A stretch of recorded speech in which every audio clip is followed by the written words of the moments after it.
నా కాపరివైనందున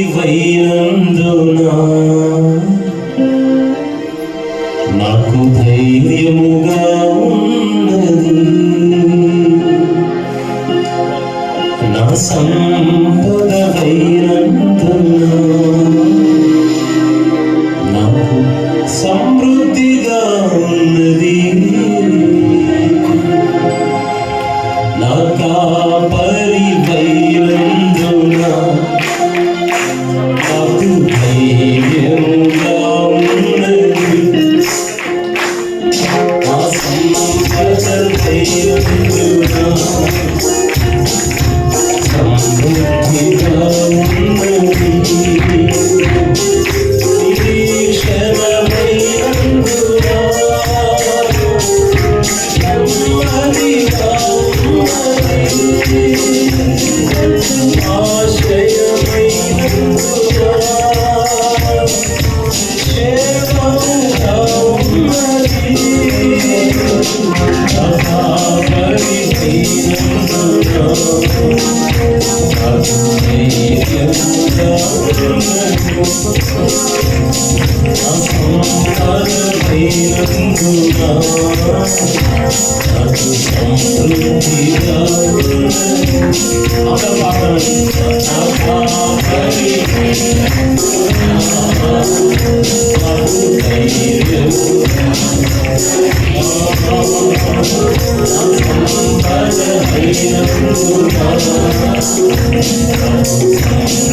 సంవత్సరాల ఈ పరిచర్యలో దేవుని నమ్మకత్వాన్ని ఈ విధంగా మనం వేడుకగా జరుపుకుంటుండగా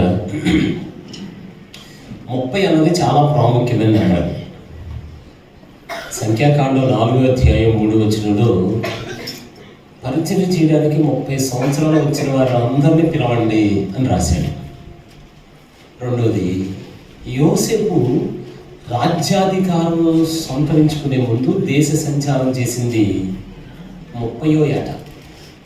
అది ఎక్కడ ఉంటుందంటే ఆదికాండం 46వ ఆదికాండం 41వ అధ్యాయం 46వ వచనం. ఆ తర్వాత దావీదు రాజుగా పట్టాభిషేకం చేయబడింది 30వ ఏట. అసలు అక్కడ వరకు ఎందుకండి, యేసయ్య పరిచర్య ప్రారంభించింది 30వ ఏట. ఇంకానండి, సో 30 అన్నది చాలా ప్రాముఖ్యం. 3 అనండి, అసలు యూనిక్ నెంబర్ అది. మన దేవుడు త్రియేక దేవుడు అనండి. తండ్రి అయిన దేవుడు, వాడైన దేవుడు, పరిశుద్ధాత్మ దేవుడు. అబ్రహాము అనండి. అబ్రహాం ఎంట పుట్టి అలవర్చబడిన 300 మంది ఉండేవారు. ఎంతమంది?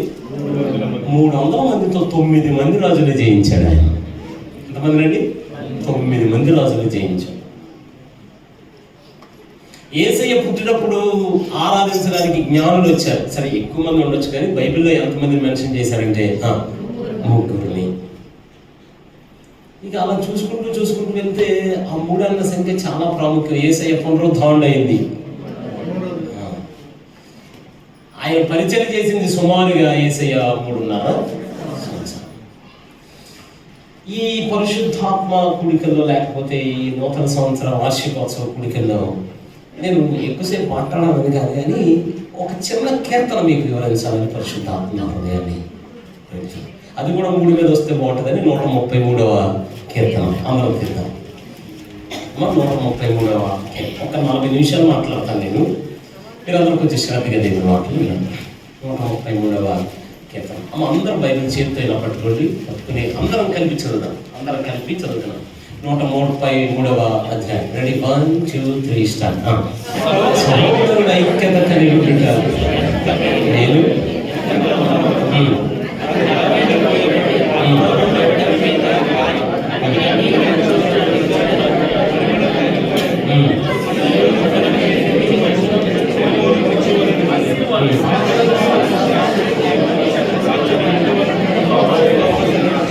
ఈ ఆఖరి మాట అందరం కలిపి చూద్దామండి. ఆశీర్వాదము అనండి.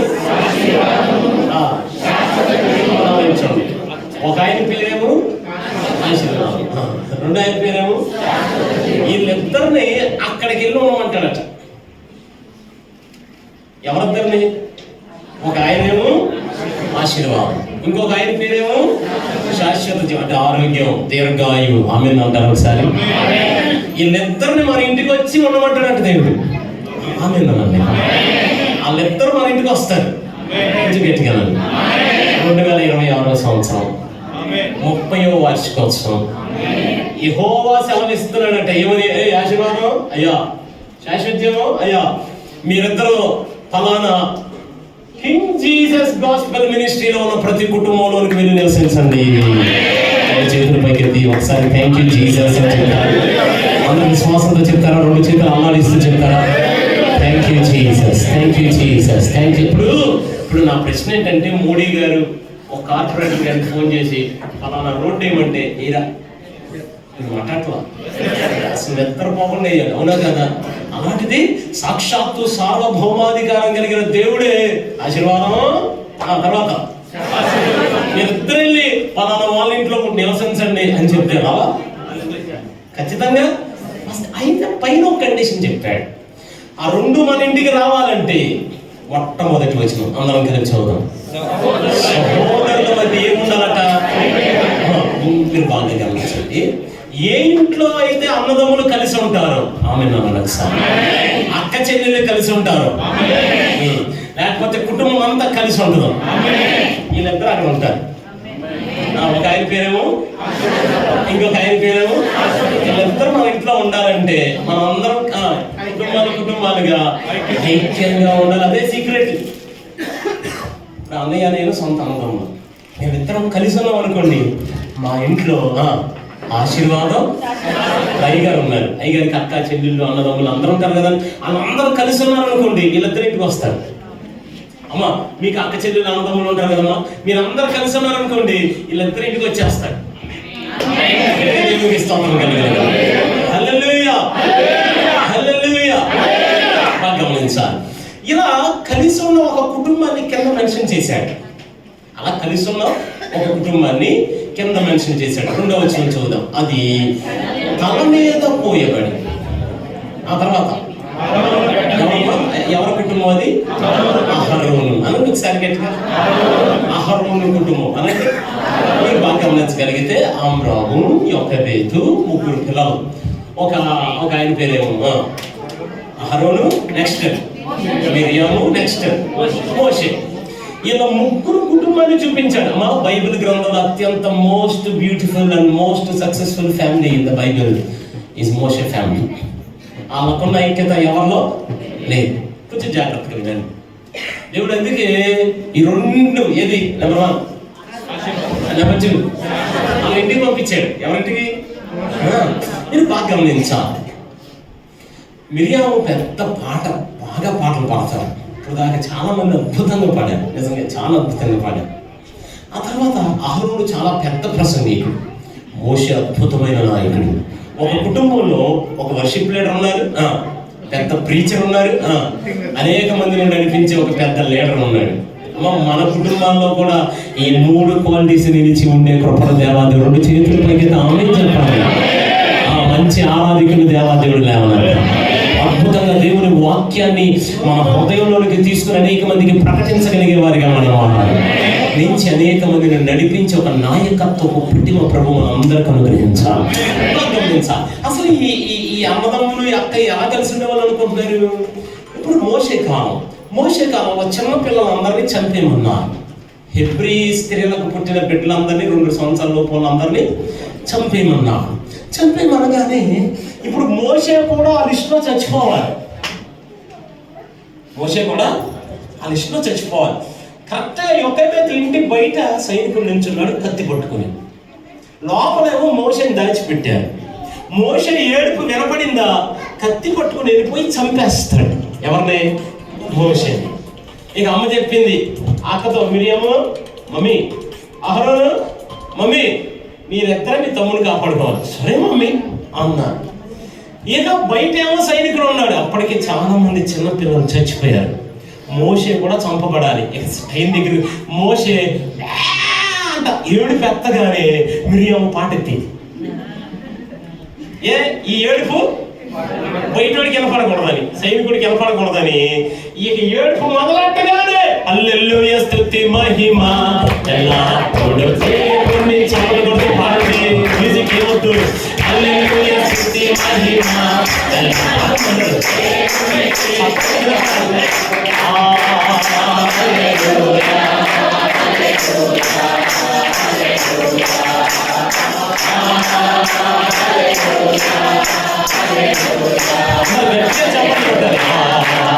సైన్యములకు అధిపతి దేవుని స్తుతించెదము.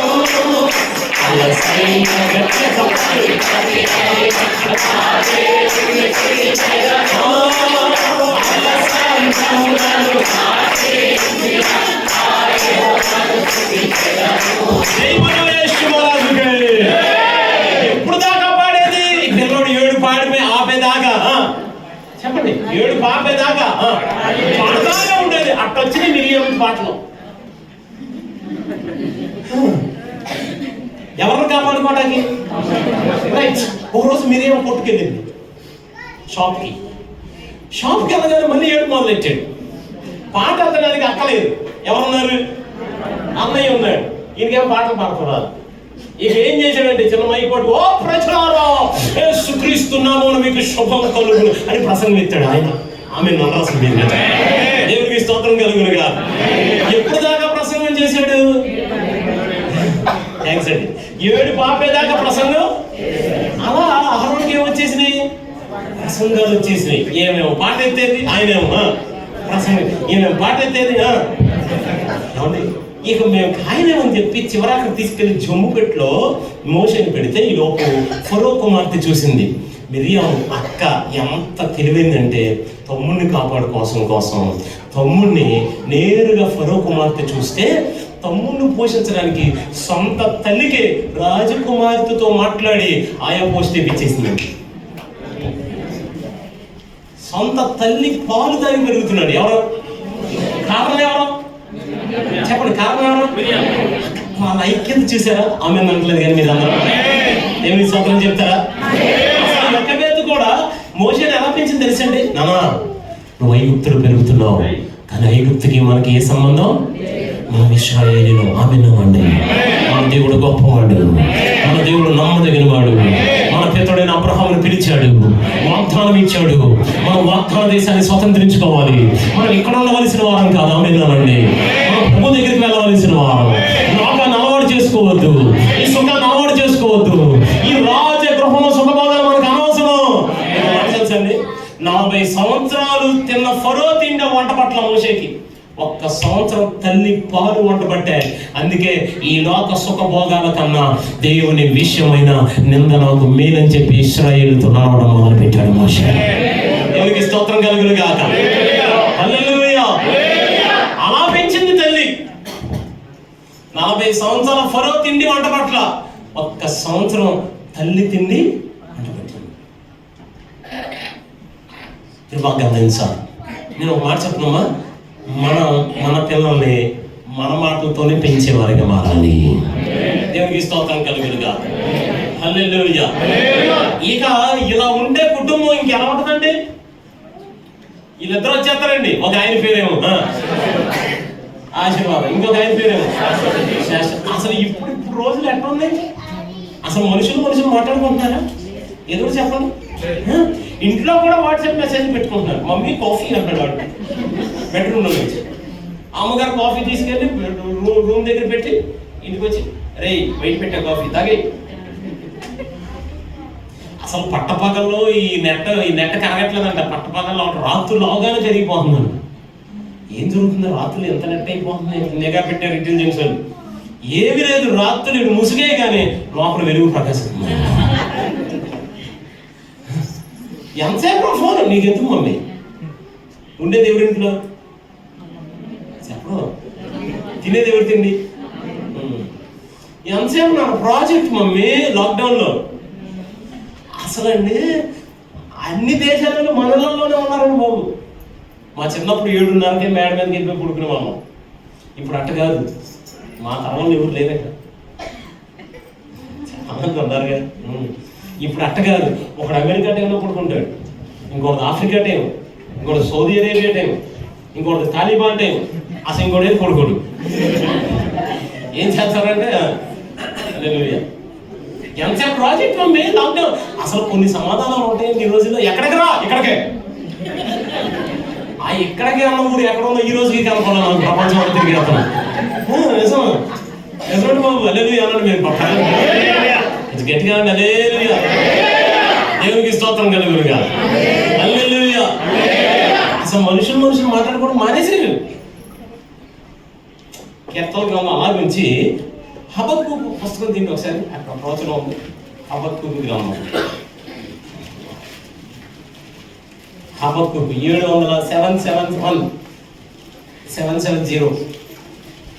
770 పేజ్, 1వ అధ్యాయం 15వ వచనం. అందరం కలిపి చదువుతున్నాం. Ready, 1 2 3 start. 15వ వచనం. వాడు గ్యాలం వేసి మానవులందరినీ.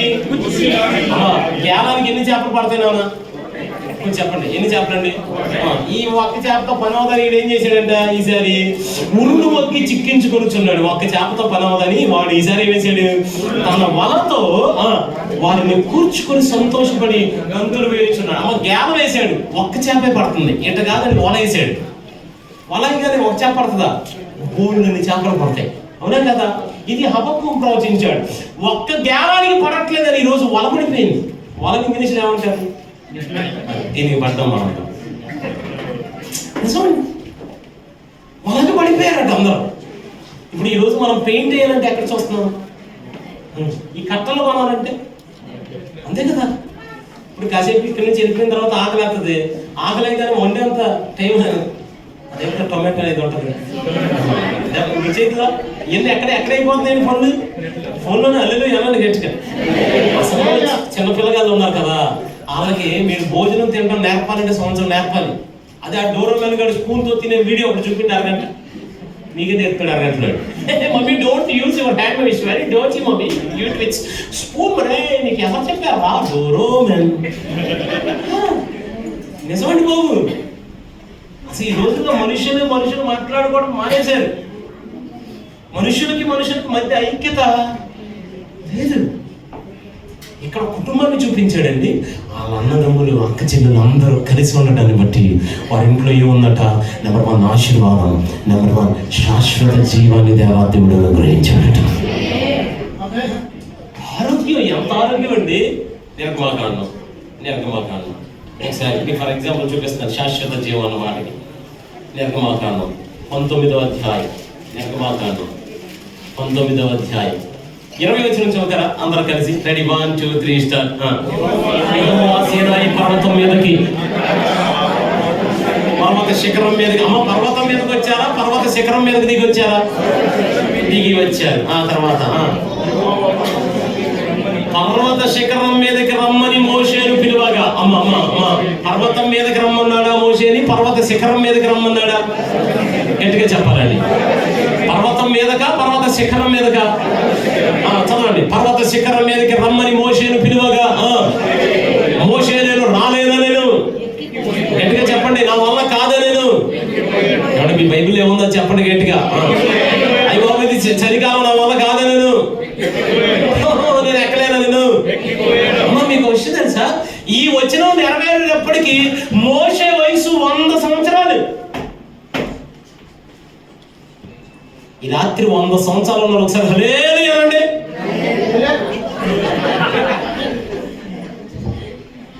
మీరు వెళ్ళేటప్పుడు నాకు ప్రార్థన చేశానండి. సీరియస్గా ఆ విశ్వాసం ఏంటి 100 ఏళ్ళు బతుకుతామని అండి.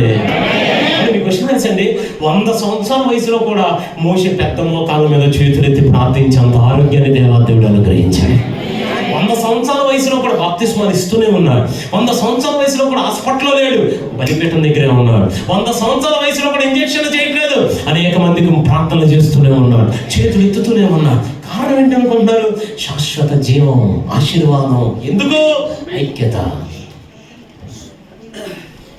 ఒకటి, వాళ్ళిద్దరూ మన ఇంట్లో ఉండాలి. ఒక ఆయన పేరేమో ఆశీర్వాదం, ఇంకొక ఆయన పేరేమో. వీళ్ళిద్దరు ఉండాలంటే ముందు మన ఇంట్లో ఏముండాలి? పరిశుద్ధాత్ముడు ఎవరితో మాట్లాడుతున్నాడు? మీ హృదయాన్ని గనక మనం ఈ రోజే సరి చేసుకోగలిగితే పరిశుద్ధాత్మ దేవుడు వాళ్ళిద్దరికి ఆజ్ఞిస్తాడు. ఒకటేమో ఆశీర్వాదం, రెండోదేమో రెండోది సహోదరులు. అనండి ఒకసారి గట్టిగా. బైబిల్లో చాలాసార్లు అపోస్తుడైన పౌలు కొన్ని వచనాలు చూద్దాం. నా సహోదరుడైన ఎపఫ్రదీతు అంటాడు, నా సహోదరుడైన తీతు, నా సహోదరుడైన గాయులకు, లేకపోతే లోక, మార్క్, వీళ్ళందరూ సొంత సహోదరుల. క్రీస్తు శిలువ రక్త సంబంధంలో సహోదరుడు. అంటే నెంబర్ 1 ఇంట్లో ఐక్యత ఉండాలి.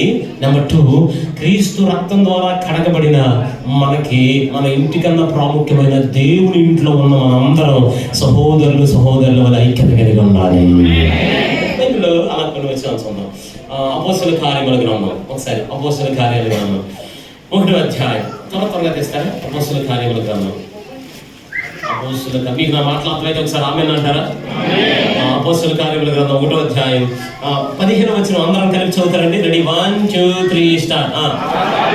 ఆ కాలమందు ఇంచుమించు 120 మంది సహోదరులు కూడి ఉండగా. ఆమేన్ అంటారండి?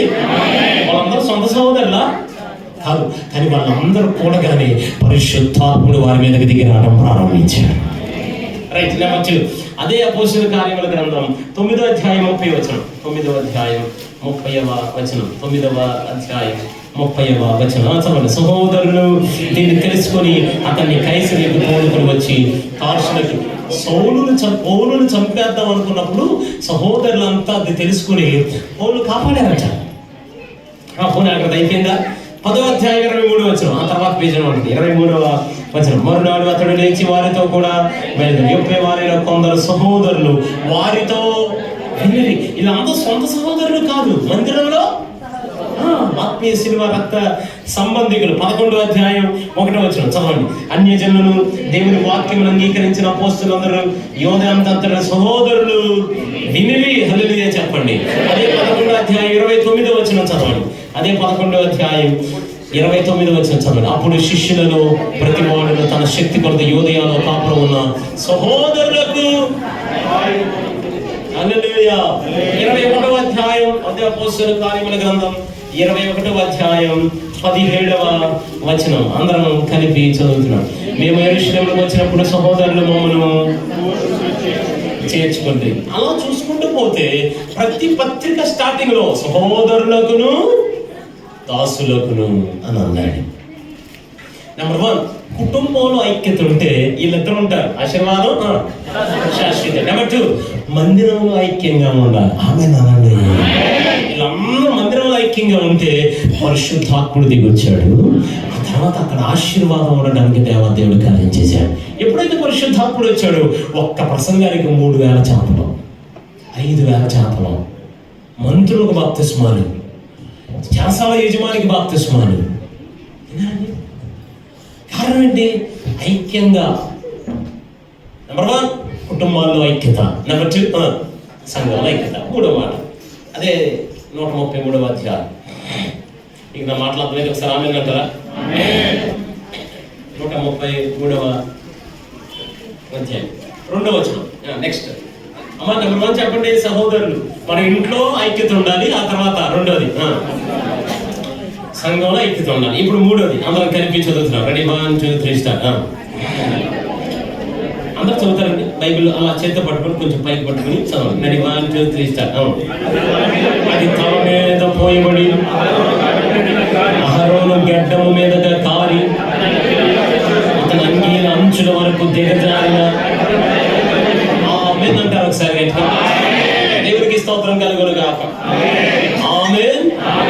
పరిశుద్ధాత్ముడు అనండి ఒకసారి గట్టిగా. తైలంతో పోల్చి మాట్లాడుతూ తల మీద పోయబడి, దైవజుణ్ణి తల మీద పోయబడి, గడ్డం మీదగా కారి అంగీల అంచు మట్టుకు ఇక్కడికి వెళ్ళగానే ఈ తైలం దైవజనుడి పాదాన్ని తడుపుతుంది. మూడోదిగా ఎవరింట్లో వాళ్ళు ఇద్దరు ఉంటారంటే ఈ తైలంతో, ఆమె చెప్పండి ఒకసారి, పరిశుద్ధాత్మ అభిషేకంతో ఆమె అనండి. ఏ దైవజనుడు అయితే మన ఇంట్లో అడుగు పెడతాడు, దేవునికి స్తోత్రం కలుగునుగా. అంటే ఇక్కడ పోయబడిన తైలం పాదాన్ని తడిపితే, ఆ పాదం తడిచిన పాదం మన ఇంట్లో అడుగు పెట్టిందంటే, దేవుని సేవకులు మన ఇంట్లో అడుగు పెడితే మనం వెళ్ళిపోవచ్చండి. ఈ పాద ముద్ర మన తరతరాలకి ఆశీర్వాదకరంగా మారుస్తుంది. దేవునికి స్తోత్రం కలుగునుగా. ఆ పాద ముద్ర అనండి ఒకసారి గట్టిగా, తరతరాలకి ఆశీర్వాదకరంగా మనం వెళ్ళిపోవచ్చు. మన తరతరాలకు ఆ ముద్ర చెరిగిపోకుండా ఆశీర్వదిస్తాడు అబ్రహాము అనండి ఒకసారి. అబ్రహాం ఇంటికి దేవుడు వెళ్ళాడు. ఆదికాండం 18 ప్రకారం 3 వ్యక్తులు వెళ్ళారు. ఎంతమంది?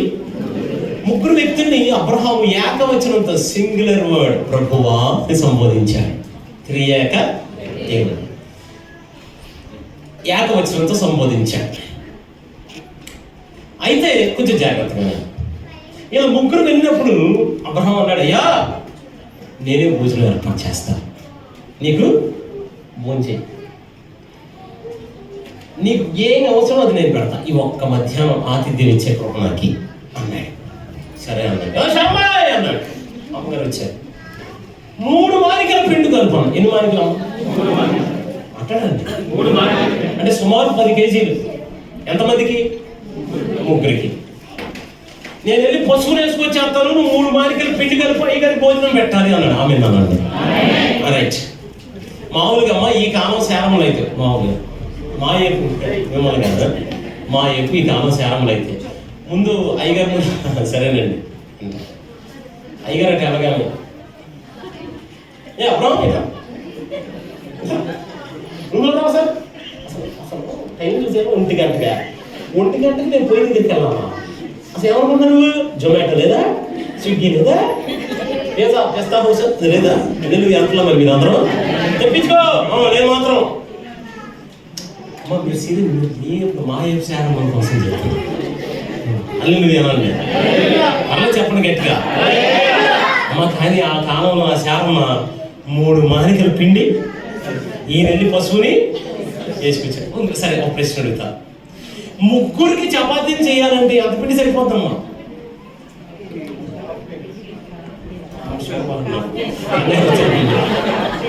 3కి పిండి కావాలంటే ఎన్ని కేజీలు సరిపోద్ది? 1/2 కేజీయా? సరే కొంచెం మీ పెద్ద చేతులుగా 1 కేజీ వేసుకోండి అంతే కదమ్మా. అయ్యారు మామూలుగా 3కి నాన్ వెజ్ పెట్టాలంటే ఎన్ని కేజీలు సరిపోద్ది? 1 కేజీ. కొంచెం అమ్మగారు పెద్ద చేతులు 2 కేజీలు. ఈయన పశువు వేసుకొస్తే 30 కేజీలు తెచ్చాడు. ఎంతమందికి? 3కేమో 10 కేజీలు పిండా, 3కేమో 30 కేజీల పశువా. మా రోజు తమ శక్తికి మించి ఇంటికి వచ్చిన దైవజనుడిని సమృద్ధిగా పోషించాడు అబ్రహాం.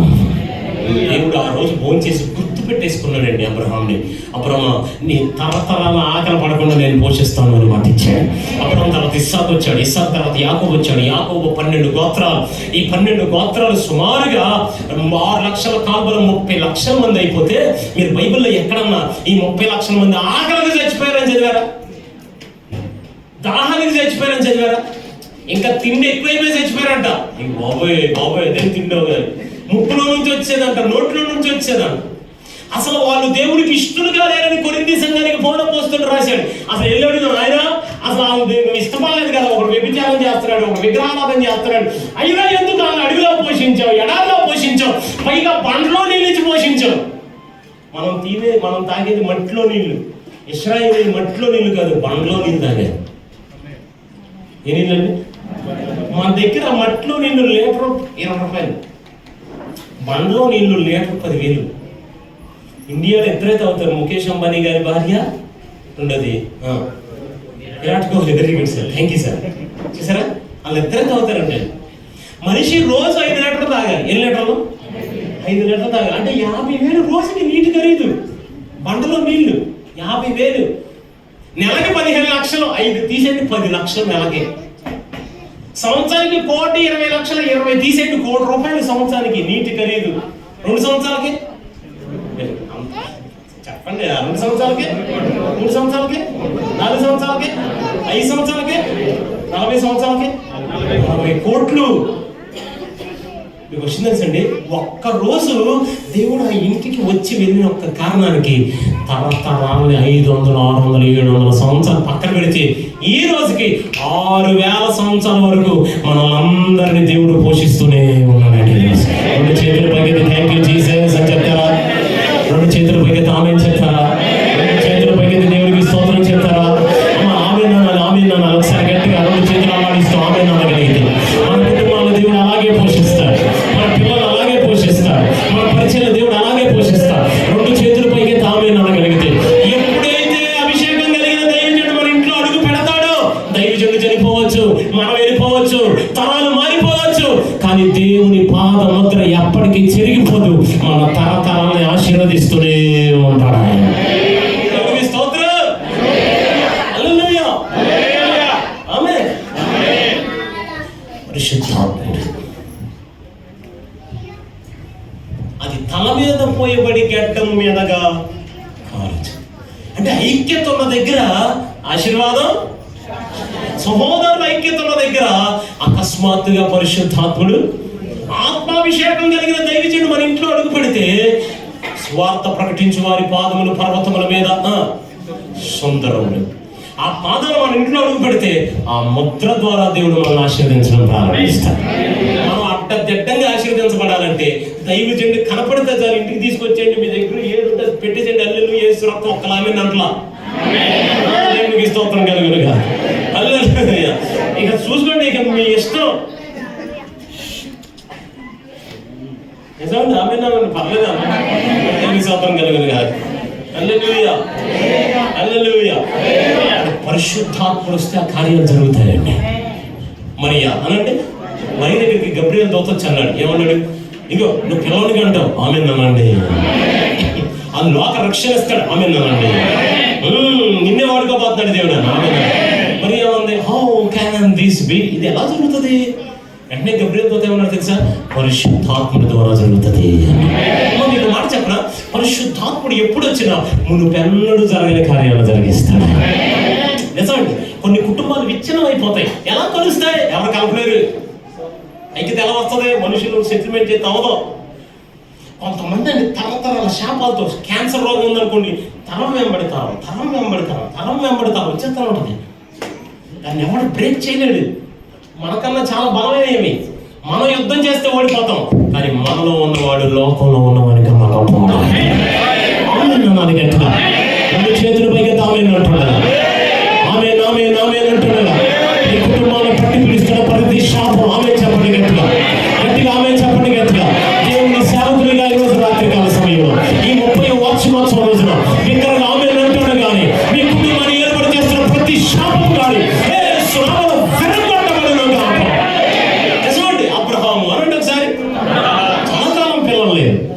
ఇస్సాకు అనండి, సేమ్ కంప్లైంట్, చాలా కాలం పిల్లలు. యాకోబు అనండి, తను ప్రేమించిన రాహేలమ్మ కూడా చాలా కాలం పిల్లలు లేదు. తర్వాత యోసేపు అనండి, యోసేపు దగ్గర కంప్లైంట్ రిపీట్ అవ్వాలా. యోసేపు ఫలించడి కొమ్మ. ఎలా ఎరగొట్టుకున్నావా శాపం? నా బైబిల్ ఏం చెప్పిందంటే, అతని వంటి ఆత్మ కలిగిన వారు ఎవరు లేరు. పరిశుద్ధాత్ముడు వచ్చాడా, ఒక నూతనమైన క్రియ జరిగించి వెళ్ళిపోతాడు. మనం న్యాచురల్ అనండి, ఆయన సూపరం అనండి.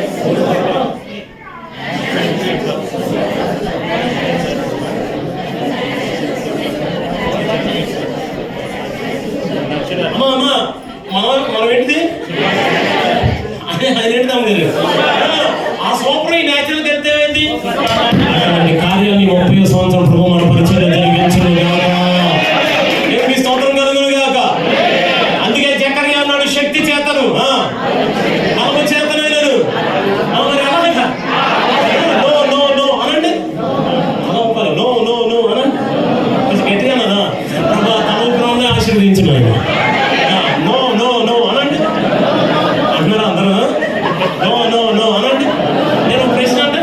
వెంటనే. అమ్మ మీ బ్యాంకులో డబ్బులు వల్ల జరుగుతాయా కార్యాలు? మాట్లాడాలి. నో నో లేకపోతే మనకు పలుకోవడం మన కార్యాలు జరుగుతాయా? మన ఎమ్మెల్యే గారు బంధువులు జరుగుతుందా? ముఖ్యమంత్రి గారు మనకు బాగా క్లోజ్ అని జరుగుతాయి కార్యాలు? లేకపోతే మన దగ్గర మనకు అన్ని తెలిసి జరుగుతుందా కార్యాలు? దేనివల్ల జరుగుతుంది తెలుసా? దేవుని ఆత్మ ద్వారా పరిశుద్ధాత్మ నిర్మిస్తుంది. స్తోత్రం కలుగును గాక. అంటే అందుకే ఆయన రావాలి. ఏలియా అనంటే దేవునికి స్తోత్రం కలుగును గాక. ఏలియా ప్రార్థన చేస్తే వర్షం రమ్మంటే అయిపోమంటే, అగ్ని రమ్మంటే అయిపోమంటే అయిపోయింది. హల్లెలూయా అన్నాడు గట్టిగా. ఏ రోషం అంటే 450 బలిపీఠాలు ఒక పక్కన పెట్టుకున్నాడు. ఈయన మాత్రం అక్కడే కూర్చున్నాడు ఒక పక్కన. వాళ్ళందరూ ఒక్కొక్కరు కోసేసుకున్నారంట. రక్తం, కేకలు, గంతులు, అరుపులు. మోకాళ్ళ తలపెట్టుకుని, నాయనా నీవు దేవుడివని, నేను నీ సేవకున్నని, ఈ కార్యాలన్నీ నీ వల్లే జరుగుతున్నాయని ఈ రోజు హైదరాబాద్ అంతా చూడాలి నాయన. అలాగే ప్రార్థన ఇంకా అవలా ప్రార్థించుండగానే దేవాది దేవుడు బలిపీఠాన్ని మండించడం ప్రారంభించాడు. దేవుడు అగ్ని ద్వారా నిరూపించాడు. అది చూశాడు ఎలీషా. ఎలీషా సేవ చేస్తే ఎట్లా చేయాలి? ఎలాగా? ఇలా చేయాలి, ఎలా చేయాలి, ఎలా బ్రతకాలి. ప్రార్థన జీవితం ఉండదు, అట్ట బ్రతకాలి. మీ అందరికి తెలుసు ఎలీషా కొనిపోబడుతున్న కాలం. అని దేవుడు నన్ను గెలవగలమన్నాడు. నేను కూడా వస్తాను. యెహోవా జీవంతో నీ జీవంతో నేను మాత్రం సరే అన్నాడు. నాన్న మరి దేవుడు బేతలకు వెళ్ళిపోమంటాడు. వెళ్ళిపోతాను, చచ్చిపోతాను, నిన్ను మాత్రం వదిలిపెట్టాను. సరే నాన్న దేవుడు నన్ను ఎక్కడికైనా ఎరుకోకి వెళ్ళిపోమన్నాడు. నేను మతను సర్రా యోర్దానికి వెళ్ళమన్నాడు. ఇది మీ అందరికీ తెలుసు. యోర్దానికి వెళ్ళగానే ఏది దుప్పటి తీసి కొట్టగానే ఏమైంది? యోర్దాను చాలా వాక్యం తెలుసు. చెప్పండి ఏమైంది? అందరం కలిపి కాసేపు వాక్యం మాట్లాడుకున్నాం. వాళ్ళు యోర్దాన్ ఏమైపోయింది? ఇలా వెళ్ళిపోయిన టైం వచ్చింది. అరే నువ్వు నన్ను వదిలేయాలంటే నీకేం కావాలన్నాడు ఎలీషా. ఏలియా అదే మరి అది ఎర్రగడ్డలో 5 ఎకరాలు ఉందని నా పేరు మీద రాస్తావా? అది పెద్ద సంగతి ఉన్నాడు కదా, నాకు ఇచ్చేస్తావా? నీ ఆత్మలో 2 పాల ఆత్మ నాకు ఇచ్చేస్తావా? 2 చేతుల పైకి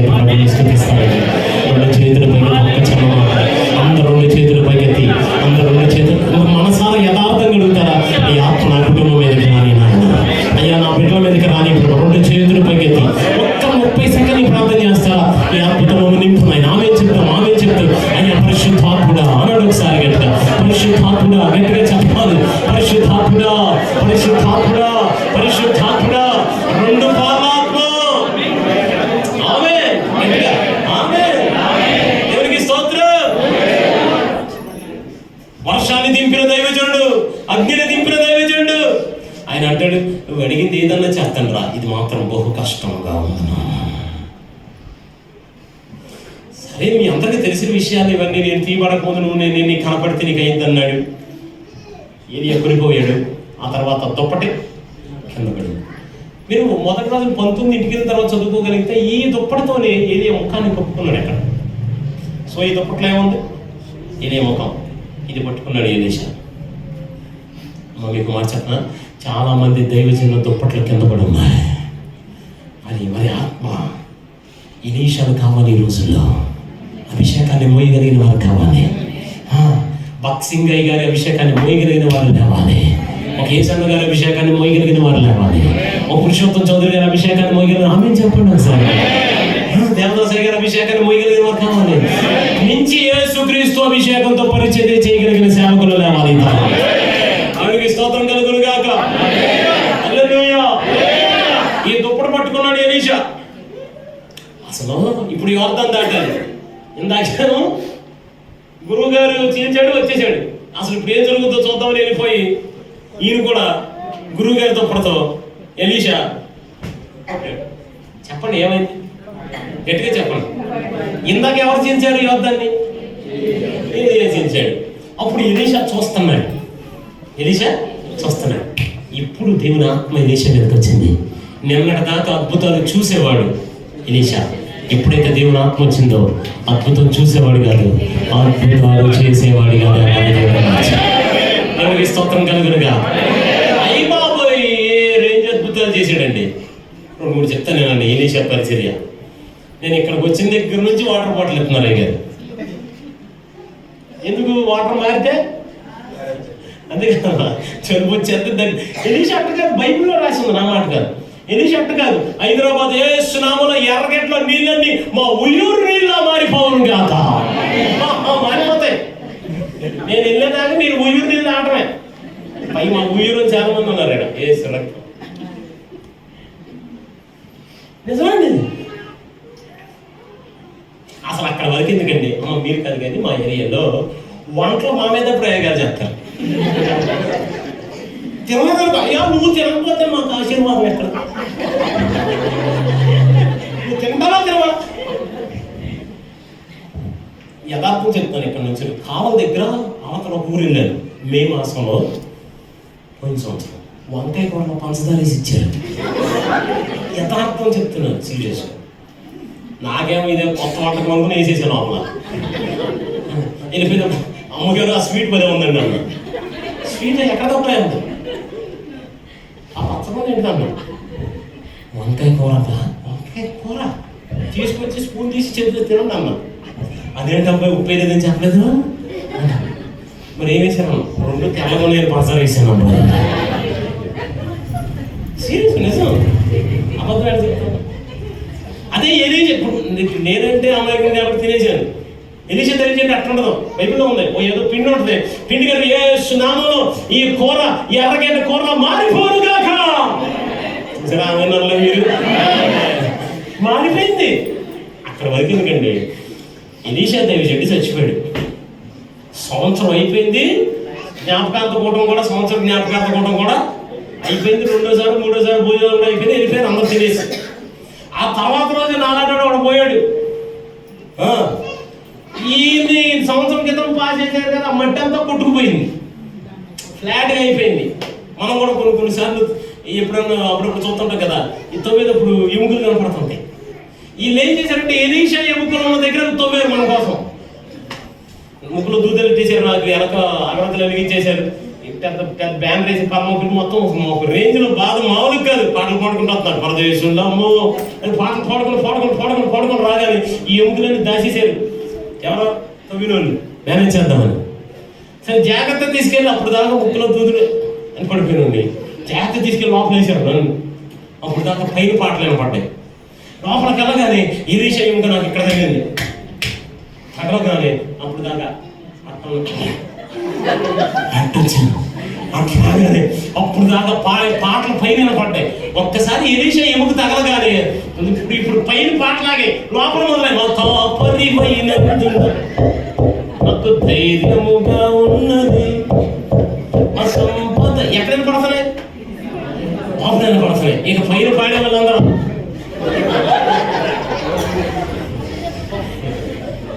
అమ్మ నీకు మాట తెలుసా, చచ్చిపోయిన సంవత్సరం తర్వాత కూడా చనిపోయిన శవాలను లేపగలిగినంత అభిషేకాన్ని మోసిన దైవజనుడు. స్తోత్రం కలుగును గాక. హల్లెలూయా, హల్లెలూయా. అంటే పాఠం ఏంటంటే అహరోను తల మీద పోయబడిన ఆ తైలం దావీదు అన్నాడు. ఒకసారి గట్టిగా గొర్రెలు కాసుకునేవాడండి, మహారాజుగా మారిపోయాడు. సొంత తండ్రి అన్నలు మూలన పడేశారు. దావీదుని మూలన పడేశారు. మీకు మాట తెలుసండి, మూలన పడేసిన దావీదుని దేవుడి ప్రపంచానికి మూల పురుషునిగా మార్చేశాడు. ఎలా? దావీదుని అడగండి. దావీదు మీదకి 1వ సమూయేలు గ్రంథం 16వ అధ్యాయం ఉంటుంది, యెహోవా ఆత్మ నాటి నుండి అతని మీదకి బలముగా. గొర్రెలు కాసుకునేవాడు రాజు అయిపోయాడు. మూలం ఉన్నవాడు మూల పురుషుడు అయిపోయాడు. అది చెప్పకుండా పోతే ఎన్నండి. పరిశుద్ధాత్ముడు ఇస్తే ఎన్ని అద్భుతాలు జరిగాయి. అద్భుతం అనండి, గట్టిగా అనండి. ఇంటికి అద్భుతం పోతుకుని వెళ్తారు, గట్టిగా అద్భుతం అనండి. పరిశుద్ధాత్ముడు మరీ దగ్గరికి వచ్చాడు, మరీ గర్భం ధరించడం, దగ్గర దోత వెళ్ళడం, ఒక తార జ్ఞానం నడిపించడం, వృద్ధాప్యం అంతా ఎలిజబెత్తమ్మ గర్భం ధరించడం, గొర్రెల కాపురం దగ్గరికి దోత వెళ్ళిపోవటం, రోజు దగ్గరికి జ్ఞానం వెళ్ళి స్వార్థను ప్రకటించడం. అంటే పాఠం ఏంటంటే ఎవరైతే దేవునితో బైబిల్తో కనెక్ట్ అవుతారో వాళ్ళ జీవితంలో రోజు అద్భుతంగా జరిగిస్తారు.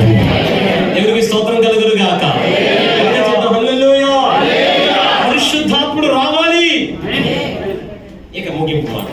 యెషయా గ్రంథం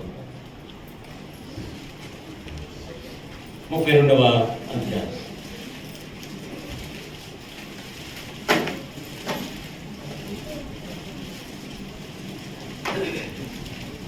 13వ వచనం అందరం కలిపి చదువుతున్నాం. రెడీ? మా చేతితో బైబిల్ పట్టుకున్నాము. కొంచెం ఇంకా ఆఖరి వచ్చినాం కదా. Right, ready, 1 2 3 start. 13వ వచనం. నా జనుల భూమిలో అనండి. అక్కడ కాలనీ పేరు ఉంది, చదవండి. ఆ కాలనీ పేరు ఆనందపురంలో. అక్కడ ఇంటి పేరు ఉంది, చదవండి. ఆ ఇంటి పేరు ఆనంద.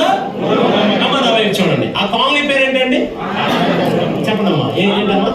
ఆనందపురం. ఆ విల్లా పేరేంటి? సాధారణంగా మనకు కూడా విల్లాలు ఉంటాయి. గ్రేస్ విల్లాను, సంతోష్ విల్లాను, ఏమండి, హల్లెలూయా విల్లాను, ఏముంటాయి కదా. అలా ఆ కాలనీ పేరు మీరే మాట్లాడాలి. ఆనంద. ఆ విల్లా పేరు ఆనందపురంలోని ఆనంద గృహంలో ఏముండాలి? ఆనందం ఉండాలి, 2 సంతోషం ఉండాలి, ఆర్థికంగా బలం ఉండాలి, ఐశ్వర్యం ఉండాలి, ఆరోగ్యం ఉండాలి. ఇవేవి లేవు. ఏమున్నాయి? చదవండి. ఏమున్నాయి? మన ఇంట్లో తుప్పలను, బలురక్కసి చెట్లు ఉన్నాయి అట. అమ్మ ఎప్పటి వరకు? తర్వాత మాట. పై నుండి మన మీద వైపు చూడండి. ఆ కాలనీ పేరేంటండి? ఆనంద గృహం. ఆ ఇంటి పేరేంటండి? ఆనంద గృహం. అది ఏముండాలండి? ఆనందం. ఏమున్నాయండి? ముళ్ళు తుప్పలు, ముళ్ళు రక్కసి చెట్లు. ఎప్పటి వరకు అండి? వచ్చేదాకండి. ఆమె అన్నారా? అమ్మ మీకు మాట చెప్పనా, ఈరోజు 2 తెలుగు రాష్ట్రాల్లో కుటుంబాలన్నీ ఇలా ముళ్ళుతోనే ఉన్నాయి. ఆనందం లేదు, సంతోషం లేదు, ఐశ్వర్యం లేదు, ఆరోగ్యం లేదు, శాశ్వత జీవం లేదు, ఆశీర్వాదం లేదు. కారణం ఏంటి తెలుసా? అహరోను తల మీద పోయబడ్డ తైలాభిషేకం కుటుంబాల్లో లేదు. అందుకే ముళ్ళు మొలిచాయి. దేవుడు ముళ్ళును చేశాడా? సృష్టిని చేసినప్పుడు చేయలేదు. మరి ముళ్ళు ఎలా వచ్చాయి? మీకు తెలుసు కదా. అదమా నువ్వెక్కడా? అయ్యా నీ స్వరం విని భయపడి దాక్కున్నా. నిన్ను పాపం చేయడానికి ప్రేరేపించిందేమో. నువ్వు నాకు ఇచ్చినవులే. అమ్మా ఎందుకు ఎంత పని చేశావు? అపవాది నన్ను మోసం చేశాడు అయ్యా. వెంటనే దేవుడు ఏమన్నాడు తెలుసా? నువ్వు చేసిన ఈ పనికి నేల ముళ్ళును గచ్చ పొదలను మొలిపిస్తుంది అన్నాడు. అమ్మా ఒక్కసారి పరీక్షించుకోండి. ఆనందం ఉండాల్సిన ఇంట్లో, ఆశీర్వాదం ఉండాల్సిన ఇంట్లో, శాశ్వత జీవం ఉండాల్సిన ఇంట్లో ముళ్ళు కనపడుతున్నాయేమో, గచ్చ పొదలు కనపడుతున్నాయేమో. మొదటి కారణం ఏంటి తెలుసా? పాపం. హేరోదు రాజండి తన సహోదరుని భార్య నుంచుకున్నాడని దైవజనుడు వెళ్ళి అక్రమ సంఘాన్ని వదిలిపెట్టు హేరోదియా అనంటే కూతురు నాట్యం ఆడుతుందంట. అంటే రాజు కుమార్తె డబ్బులు సిరితే వచ్చి డాన్స్ చేస్తారు, అవునా కదా? కూతురు డాన్స్ ఏంటి? తల్లిని అడిగింది అనుకో, ఎందుకు డాన్స్ చేస్తున్నావు, మనం ఏంటి, మన వంశం ఏంటి అని అడిగితే ఏం చెప్తుంది? మరి వంశం పేరు చెప్తున్నావు, నువ్వు పెట్టుకున్న అక్రమ సంబంధం గురించి ఏంటి? అందా పరిశీలన చేసుకుందాం. కొన్ని సార్లు మన పరిస్థితులే పిల్లల్ని మన మీద క్వశ్చన్ చేసే పరిస్థితికి తెస్తున్నామేమో. ఈ 30 సంవత్సరంలో మనం ఒకసారి పరిశీలన చేసుకుందాం. ముళ్ళు మొలవకూడదు, గచ్చ పొదలు మొదలకూడదు. ఏమండి పుట్టినరోజుకి ఏం గిఫ్ట్ కావాలంటే కారు అడగాలి, ఇల్లు అడగాలి. ఎవరిగారు తెలుసా? దైవజనుడి తల అడిగారు. గచ్చ పొద, అక్రమ సంబంధం, పాపం ముళ్ళు మొలుస్తున్నాయి కుటుంబాలు. రెండోదిగా ముళ్ళు ఎందుకు మొలుస్తున్నాయి తెలుసా? జ్ఞాని అయిన సొలొమోను సామెతల గ్రంథంలో మాట్లాడుతూ, నేను సోమరి వాని చేను దాటి రాగా నాకు ముళ్ళు కనపడ్డాయి అన్నాడు. చాలా మంది అవగట్లో ఉన్నారు. ఎవరి కాలంలో దేవుడు మనిషిని ఆదాముని చేసినప్పుడు చిన్నపిల్లవాడిగా చేయలేదు, వృద్ధుడిగా చేయలేదు. ఎలా చేశాడండి? యవనస్తుడిగా చేశాడు. ఎవరి కాలంలో 3 తీవ్రంగా ఉంటాయి. ఒకటి జ్ఞానం ఎక్కువ ఉంటుంది, అందం ఎక్కువ ఉంటుంది, బలం ఎక్కువ ఉంటుంది. ఈ 3టిని కనుక మనం చక్కగా వాడగలిగితే తరానికి ఆశీర్వాదకరంగా నిలబడతాడు దేవుడు. ఈ తెలివిని, అందాన్ని, బలాన్ని మనం మెసేజ్ల కోసమో, లేకపోతే ఇన్స్టాగ్రామ్ కోసమో, స్నాప్చాట్ కోసమో, ట్విట్టర్ కోసమో, రాజకీయాల కోసమో, సినిమా స్టార్ల కోసం వాడామా, జీవితం రాసిపోతాం.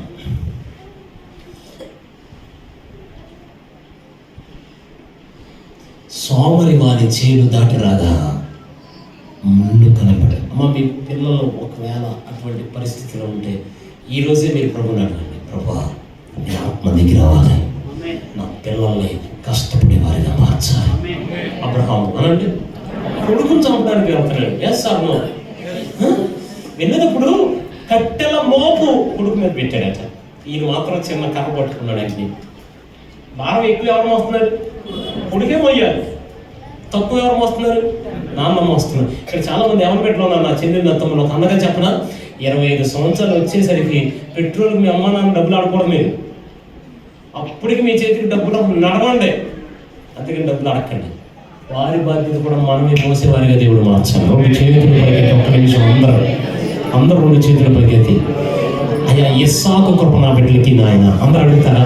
అందరూ అడగండి. నాన్న ఎవరి బిడ్డలారా యవ్వన వయసు వచ్చి ఇంకా ఎవరి మీద ఆధారపడుతున్నారా? ఈ రోజు నా దేవుడు నమ్మదగిన వాడు, నా దేవుడు సజీవుడు. మీరు ఒక్క 10 సెకండ్లు ప్రార్థన చేయండి. యేసయ్యా నా చేతులు బలపరచయ్యా, చిత్తర గట్టిగా నా చేతులు బలపరచయ్యా, నా బిడ్డల చేతులు బలపరచయ్యా. అయ్యా నేనే భారం మోయాలయ్యా, నేనే బండి కొనవాలయ్యా, నేనే సొంతిని కొనవాలయ్యా. దేవాదేవుడు ఆ కార్యాన్ని, ఆ కృపను మన అందరి బిడ్డల జీవితాలు నెరవేర్చను గాక. ఆమేన్ అన్నారా? దేవుడికి స్తోత్రం కలుగును గాక. సోమరి వారి చేను దాటి రాగా ముళ్ళు కనపడ్డాయి, బలు రక్కసి చెట్లు కనపడ్డాయి. యెహోషువ అనండి, కాలేబు అనండి. 40 సంవత్సరాల స్నేహం, అన్ని గోత్రాలు వాగ్దాన దేశాన్ని స్వతంత్రించుకునేటప్పుడు యెహోషువ అన్నాడు, యుద్ధం చేసి వెళ్ళండి అన్నాడు. కాలేబుతో అన్నాడు, నువ్వు నా స్నేహితుడిరా, నువ్వు మామూలుగా వెళ్ళిపో అన్నాడు. కాలేబు రే ఏంటో నన్ను యుద్ధం చేద్దాను అంట. మన స్నేహాన్ని వదిలేసి నేను నీ కోసం రా, నువ్వు వదిలే వెళ్ళిపో, నేను ఉన్నాగా, నీకు ఎక్కువ చేయి బాగా. అందరూ వాళ్ళే యుద్ధం చేయాలా? మేము యుద్ధం చేయాలి, అంత సోమరులా కనపడుతున్నావు నీకు. 40 సంవత్సరాల క్రితం ఎంత బలం ఉందో నాకు ఇప్పటికీ అంతే బలం ఉంది, నేను యుద్ధం చేసేయగలుగుతాను అన్నాడు. చక్కని కూతురు ఉంది అక్స. నేను ఎవరు పడతానికి ఇచ్చి పెళ్లి చేయను. ఎవరైతే కష్టపడతారో ఒక్కలామెన్ అంటలా, ఎవరైతే యుద్ధంలో గెలుస్తారో ఒక్కలంటలామెనని. వాళ్ళకి నా బిడ్డలు ఇచ్చి చేస్తా ఆమె చెప్పండి గట్టిగా. దేవుడికి స్తోత్రం కలుగును గాక. హల్లెలూయా. సోమరితనం, పాపం, ఈ రెండుంటే కుటుంబంలో ఆశీర్వాదం, శాశ్వత జీవం ఎన్ని ఉండాలంటే ఎప్పటి వరకు మాట్లాడదాం? ఎప్పటి వరకు చెప్పండి? పైనుండి ఆత్మ దిగి వచ్చే వరకు. ఎవరి మీద ముళ్ళు గచ్చపోవడం ఎలా మారాయట? ఆత్మ దిగి రాగానే 15వ అధ్యాయం సారీ యెషయా గ్రంథం 32వ అధ్యాయం 15వ వచనంలో అరణ్యము, ఆ లైన్ చదువుతారా? ఆఖరి లైన్ చదువుతామా? అరణ్యము ఫలభరితమైన భూమిగాను, తర్వాత ఫలభరితమైన భూమి వృక్షవనాలుగాను దేవాది దేవుడు మార్చేస్తాడంట. ముళ్ళను ఎలా మార్చాడు? ఫలభరితమైన, అయితే మళ్ళీ వనంగా మారుస్తాడట. యవ్వనం అనండి, యవనస్తులు, వనం, తోట. ఈ తోటలో మనకి ఇష్టమైన పువ్వులు కోసుకునే టైం యవనం అనండి, యవనస్తులు, వనం, అరణ్యంతో కూడా పోలుస్తారు. క్రూర మృగాలు దాటి వచ్చే వయసే యవన వయసు. 30 సంవత్సరాల వయసులో దాటొచ్చేసాడు. 30 సంవత్సరాలకి దాటేశాడు క్రూర మృగాలన్నింటినీ యోసేపు. సొంత అన్నలే 16 సంవత్సరాలు యోసేపు చేతిని అన్నానికి దూరం చేసేస్తే దేవాదేవుడు పరిశుద్ధాత్ముడు ఎంత గొప్పవాడంటే 16 సంవత్సరాలు అన్నానికి దూరం అయిపోయిన యోసేపు చేత్తో 2 దేశాలకు అన్నం పెట్టించాడు. దేవుడికి స్తోత్రం కలుగును గాక. గట్టిగా హల్లెలూయా. మంచిగా చెప్తాం హల్లెలూయా. గట్టిగా చెప్తాం హల్లెలూయా. సంఘంలో మీరు ఎవరికైనా కోపం ఉంటే మీటింగ్ అయ్యేలోపు వెళ్ళిపోయి సారీ చెప్పేసుకోండి. సిస్టర్ మన్నించండి, సారీ అని చెప్పేయండి. లేకపోతే ఎవరికైనా థ్యాంక్స్ చెప్పాలంటే థ్యాంక్స్ చెప్పేయండి. అసలు రివైవల్ ఎక్కడ స్టార్ట్ అయ్యిందంటే ముందు ఫ్యామిలీ సారీ చెప్పుకోవాలి, ఫ్యామిలీ థ్యాంక్స్ చెప్పుకోవాలండి. నిజమండి. కుటుంబాల్లో అందరూ సారీ చెప్పుకోవడం అలవాటు చేసుకోవాలి. ఒక్క నాన్న దాంట్లో అందరూ థ్యాంక్స్ చెప్పుకోవడం అలవాటు చేసుకోవాలి. అల్లు చెప్పండి, పర్లేదు గట్టిగా. ఇద్దరు ఉంటారు ఆ ఇంట్లో, ఎవరో ఒకటేమో కుటుంబం అంతా ఐక్యం, రెండోది సంఘం అంతా, మూడోది దేవుని ఆత్మాభిషేకంతో నిండబడి ఉండగలిగితే. ఎలీషా జీవితంలో జరిగిన కార్యాలు దావీదు జీవితంలో జరిగిన కార్యాలు, ఆమేనండి. లేకపోతే క్రీస్తు జన్మ సమయంలో జరిగిన కార్యాలు, అన్నిటికీ మించి ముళ్ళ తుప్పల్ లాంటి అనుభవాల్ని ఒక ఆశీర్వాదకరమైన అనుభవాలుగా మార్చేస్తాడు. ఆ తర్వాత సియోను కొండ మీదకి దిగి వచ్చిన హెర్మోను మంచు అనండి ఒకసారి గట్టిగా.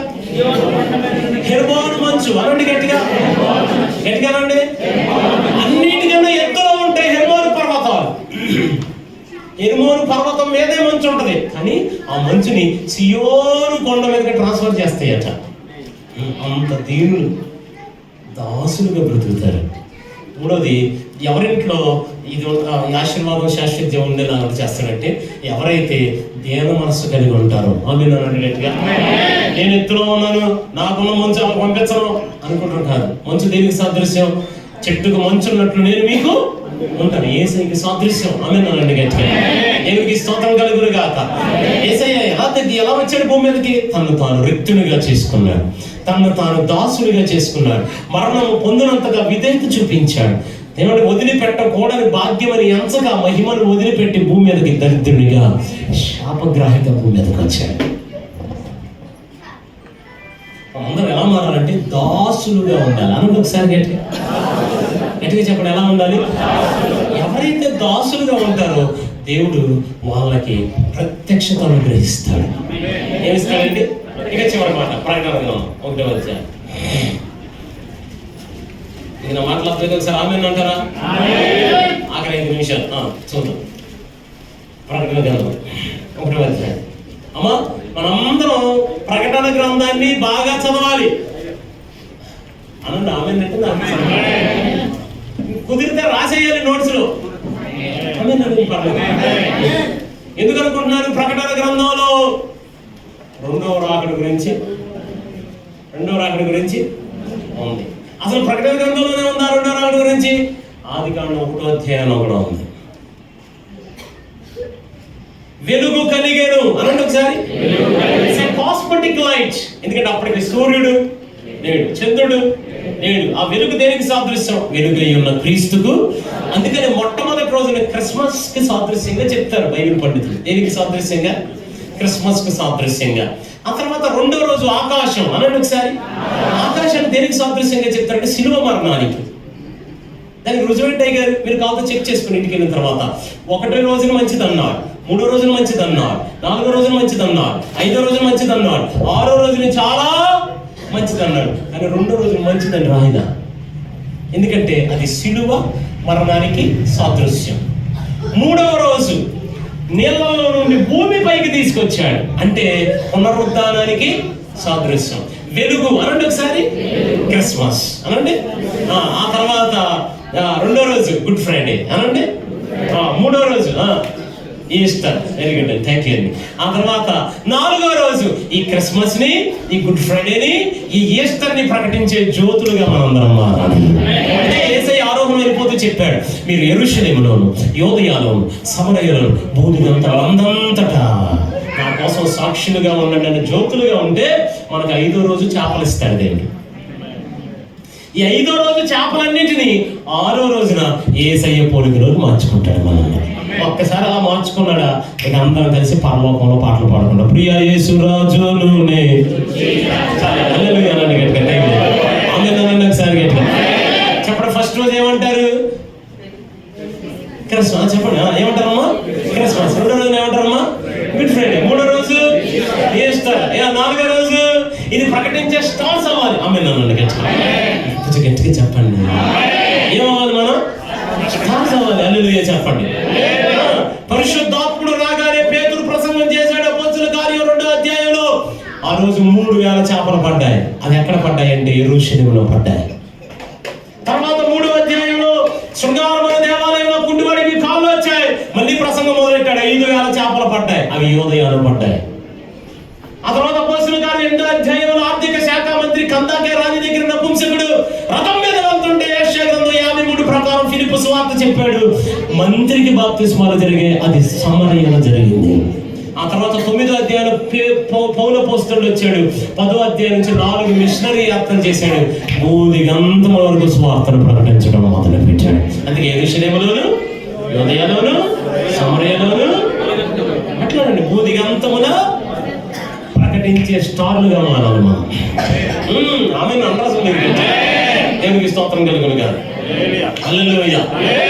అంటే క్రొత్త నిబంధన గ్రంథంలో సుమారు 260 అధ్యాయాలు ఉంటే 300 వచ్చిన రెండో రాకడ గురించి ఉందండి.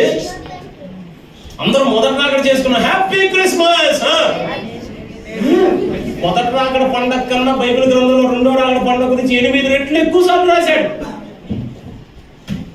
అసలు మీరు ఆశ్చర్యపోతారు, పాత నిబంధన గ్రంథంలో 1800 సార్లు రెండో రాకడ గురించి రాశాడు. యావరేజ్ ఇస్తే ప్రతి 25-30 వచనాలకు ఒకసారి రెండో రాకడ గురించి ఉంది బైబిల్లో. 27 పుస్తకాలు ఉంటే క్రొత్త నిబంధన గ్రంథంలో 23 పుస్తకాల్లో రెండో రాకడ ప్రస్తావన ఉంది. పలానా చోట పుడతానని ముందే చెప్పాడు, అలాగే పుట్టాడు. చచ్చిపోతానని చెప్పాడు, అలాగే చచ్చిపోయాడు. తిరిగి లేస్తానని చెప్పాడు, దర్జాగా తిరిగి లేచాడు. అతి త్వరలో రాబోతున్నాను అని చెప్పాడు. ఖచ్చితంగా వచ్చి తీరుతాడు. మొదటిసారి వచ్చినప్పుడు దీనుడిగా వచ్చాడు, రెండోసారి సార్వభౌమాధికారిగా వస్తాడు. మొదటిసారి వచ్చినప్పుడు గాడిద మీద వచ్చాడు, రెండోసారి తెల్లని గుర్రం మీద వస్తాడు. మొదటిసారి వచ్చినప్పుడు గొర్రె పిల్లగా వచ్చాడు. చెప్పండి, రెండోసారి యోనా గోత్రపు కోతమ సింహంగా రాబోతున్నాడు. మొదటిసారి వచ్చినప్పుడు రక్షించడానికి వచ్చాడు, శిక్షించడానికి రాబోతున్నాడు. మొదటిసారి వచ్చినప్పుడు దీనుడిగా వచ్చాడు, రెండోసారి సింహాసనం మీద రాబోతున్నాడు. మొదటిసారి వచ్చినప్పుడు కొన్ని కళ్ళు ఆయన చూచాయి, రెండోసారి అన్ని నేత్రాలు ఆయన చూడబోతున్నాయి. ప్రతి నాలుగు ఒప్పుకోబోతుంది, ప్రతి మోకాలు ఆయన ఎదుటి వంగబోతుంది. మొదటిసారి వచ్చినప్పుడు మల్ల కిరీటం, మహిమ కిరీటం.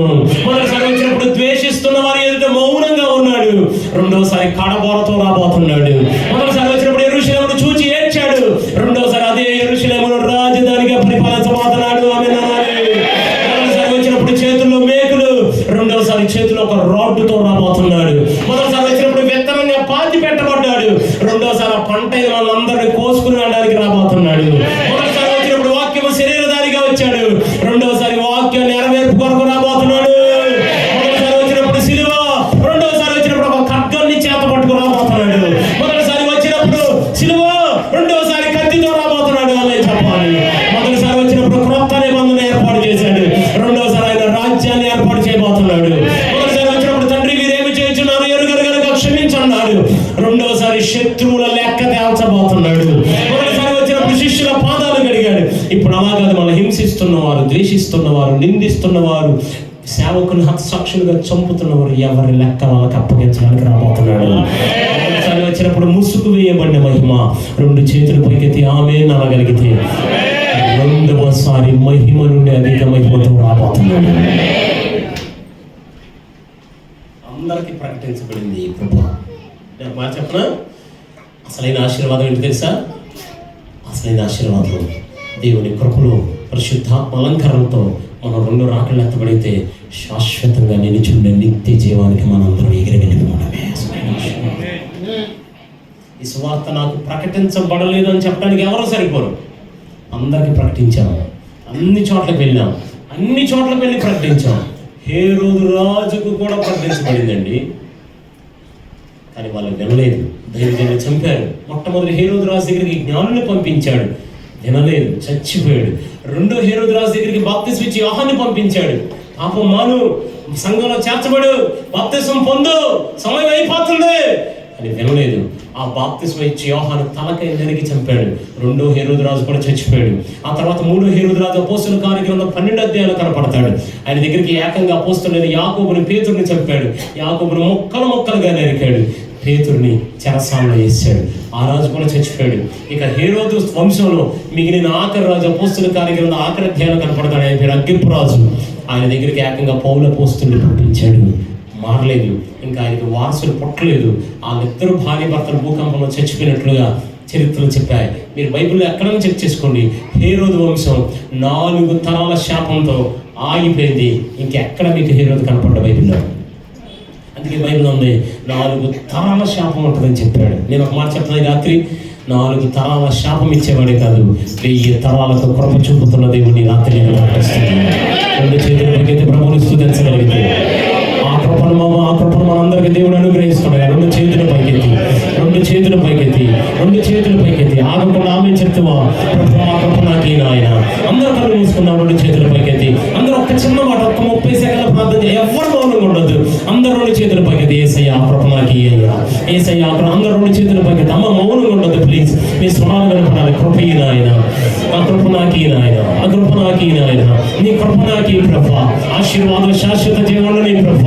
ఆ ముళ్ళు ఉన్నవి నా కుటుంబంలోనేమో అని మాట్లాడి ప్రభుత్వం చెప్పండి. ఆ ముళ్ళు ఉన్నవి మీ కుటుంబం